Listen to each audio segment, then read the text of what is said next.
Praise lord. దేవాతి దేవునికి వందనాలు. ప్రభు నామమున మీ అందరికీ నా ప్రత్యేకమైన వందనాలు, శుభాలు తెలియచేస్తున్నాను. మరి దయచేసి గమనించండి. మరి ఈ నెల మరలా మనము ఎవరైతే ఈ రోడ్ల మీద మరి లేనివారుగా, అసలు ఏ ఆధారం లేకుండా ఉన్నవారు ఉన్నారో వారికి దాదాపుగా ఒక 150 మందికి మనం భోజనాలు పెట్టబోతూ ఉన్నాం. ఈ మంచి కార్యక్రమానికి మీరు కూడా సహాయాన్ని అందించండి. ఈ దినము కొరకు ఏర్పాటు చేయబడిన దేవుని వాగ్దానము ఆదికాండము 22వ అధ్యాయము 17వ వచనము. నేను నిన్ను ఆశీర్వదించి ఆకాశ నక్షత్రము వలెను సముద్ర తీరమందలి ఇసుక వలెను నీ సంతానమును నిశ్చయముగా విస్తరింపజేసెదను. దేవుని నామానికి మహిమ కలుగునుగాక. ఈ ఉదయకాల సమయంలో సర్వశక్తివంతుడగు నీ తండ్రి గొప్ప వాగ్దానాన్ని నీకు అందిస్తూ ఉన్నారు. ఆనాడు అబ్రహాము గారిని తను ప్రేమిస్తున్న ఒక్కడై ఉన్న కుమారుడు ఇస్సాకుని దేవుడు బలిగా ఇచ్చేయమన్నప్పుడు అబ్రహాము గారు ఏమాత్రము కూడా దేవుని మీద సణుక్కోకుండా దేవునికి తన కుమారుని ఇవ్వడానికి ఆయన సిద్ధమైపోయాడు.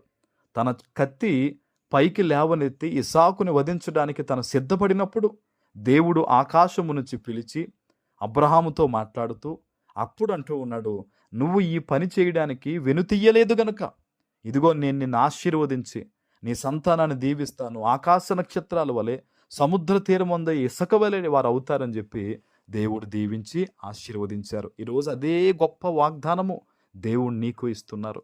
బహుశా ఈరోజు నువ్వు అనుకోవచ్చు, నాకే లేదు కదా, నేనే ఇబ్బందుల్లో ఉన్నాను కదా అని, లేకపోతే నాకే ఎన్నో సమస్యలు ఉన్నాయి కదా, నేనేం ప్రార్థన చేయగలనని, లేదా నేనేం ఉపవాసం ఉండగలనని దేవునికి ఇచ్చే విషయంలో నువ్వు వెనకాడుతూ ఉన్నావేమో. ఈరోజు నువ్వు దేవునికి మొదటిగా ఇచ్చి చూడు. నీ కష్టార్జితాన్ని మొదటగా దేవునికి ఇవ్వి. మంచి పని చేయడానికి మొదటగా ముందుండు. మందిరానికి వెళ్ళే విషయంలో ముందుగా ఉండు. ప్రార్థన చేసే విషయంలో ముందుగా ఉండు. ఉపవాసం చేసే విషయంలో నువ్వు ముందుగా ఉండు.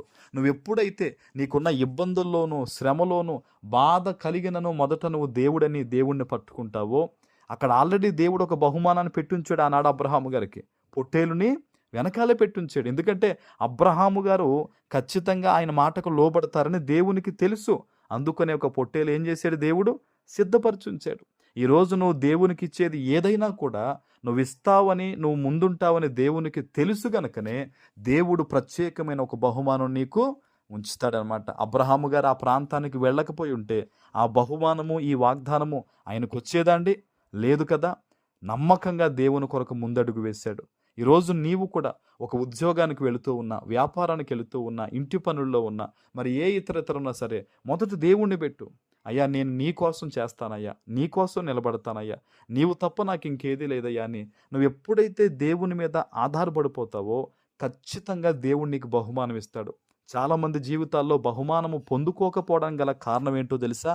వారు ఇద్దామా వద్దా, ప్రార్థన చేద్దామా వద్దా, మందిరానికి వెళదామా వద్దా అని ఆలోచన చేసుకుంటూనే ఇష్టము లేకుండా ఇస్తారు, ఇష్టము లేకుండా వెళతారు, ఇష్టము లేకుండా బైబిల్ చదువుతూ ఉంటారు. అందుకనే వారికి బహుమానం లేదు. దేవుడు అన్నాడు, నీవు ప్రేమిస్తున్న నీ కుమారుడైన ఇస్సాకుని అన్నా కూడా అబ్రహాము గారు బాధపడలేదండి. తీసుకెళ్ళిపోయాడు బలివ్వడానికి. దేవునికి తెలుసు ఈరోజు నీ మనసేంటో, అందుకనే నీతో మాట్లాడుతున్నాడు. ఆయన నిన్ను ఆశీర్వదించబోతున్నాడు. ఈరోజు నువ్వు తీసుకునే నిర్ణయాన్ని బట్టి, ఈరోజు నువ్వు చేసే ప్రార్థనను బట్టి, ఈరోజు నువ్వు ఇచ్చేదాన్ని బట్టి దేవుడు ఖచ్చితంగా నిన్ను దీవిస్తాడు, గొప్ప కృపతో నింపుతాడు. ఆమేన్. ప్రార్థన చేసుకుందాం. పరిశుద్ధుడు అయిన మా తండ్రి, ప్రేమ కలిగిన ప్రభువా, మీకు స్తోత్రాలు. ఈ ఉదయకాల సమయంలో మీరు ఇచ్చిన గొప్ప వాగ్దానము ప్రతి బిడ్డ జీవితంలో నెరవేర్చి స్థిరపరచమని యేసు నామమున ప్రార్థిస్తున్నాను తండ్రి. ఆమేన్.